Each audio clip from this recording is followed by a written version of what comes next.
Really? All right, we're starting. She's BSing me.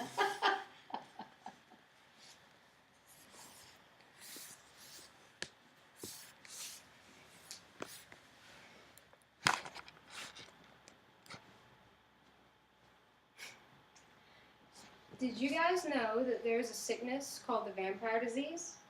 No? Well, it's okay, because not a lot of people do. The vampire disease, otherwise known as porphyria, is considered a rare disease by the Office of Rare Diseases of the National Institute of Health. In order for this to happen, the disease has to affect less than 200,000 people in the United States.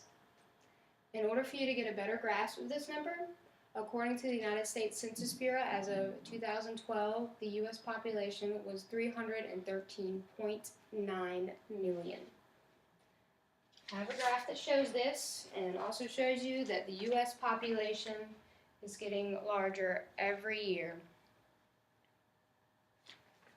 This shows you how rare porphyria really is, and why some people probably don't know about it. In this speech, I'd like to tell you a little bit about porphyria, its causes, its symptoms and complications, as well as ways to treat it and cope with it. Now, the cause of porphyria is either triggered or inherited genetically. When triggered, it is caused by certain drugs, fasting, excess iron in the body, sunlight exposure, as well as alcohol use. When the disease is passed on, it is caused by the inheritance of a defective gene from one or both parents. This defective gene causes a deficiency in the amount of heme produced by the body. Heme is very important. It is found throughout all your body's tissues and mainly concentrated in your liver, red blood cells, as well as bone marrow. Heme is also a major component in hemoglobin, which allows your red blood cells to carry oxygen throughout the body. So you can see why the disturbance of something this important to the body can have catastrophic consequences. The body has 8 enzymes that it uses to convert porphyrins into heme. The mutated gene that you inherit from your parents causes a deficiency in these enzymes, which leads you to have a oversupply of porphyrins, which leads to the symptoms of porphyria. Porphyria is classified as either acute or cutaneous depending on its symptoms. Acute porphyria mainly affects the nervous system, while cutaneous porphyria mainly affects the skin. On May 7th, 2011, the Mayo Clinic hospital staff reported the symptoms of acute porphyria to be anxiety, insomnia, abdominal pain, dehydration, vomiting, constipation, muscle pain, numbness, paralysis, as well as dehydration, hallucinations, seizures, and red urine, as well as high blood pressure. These symptoms may last up to 2 weeks.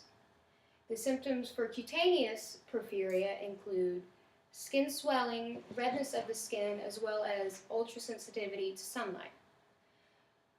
When the areas of the skin are exposed to the sun's UV rays, it causes first redness, then swelling, then blisters. These blisters then result in terrible scarring. I have pictures.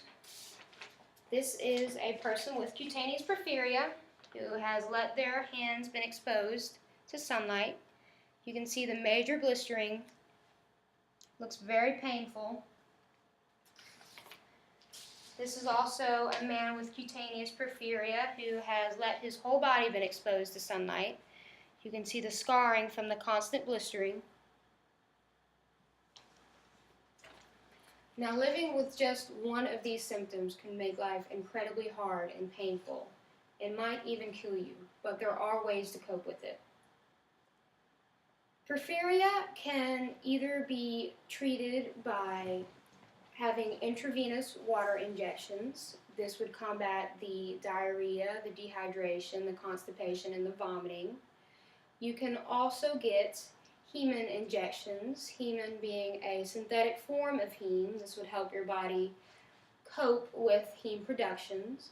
You can also get your blood drawn regularly. This would lessen your body's amount of iron. There are also some drugs that you can take, such as barbiturates, that can lessen the pain. Also, you can stop any drugs that might have triggered the onset of this disease. So, now you know a little bit about porphyria. You know its causes, its symptoms and complications, as well as ways to treat it and cope with it. I hope this lets you think a little bit more about things and not take as many things for granted. That's the end. Yay!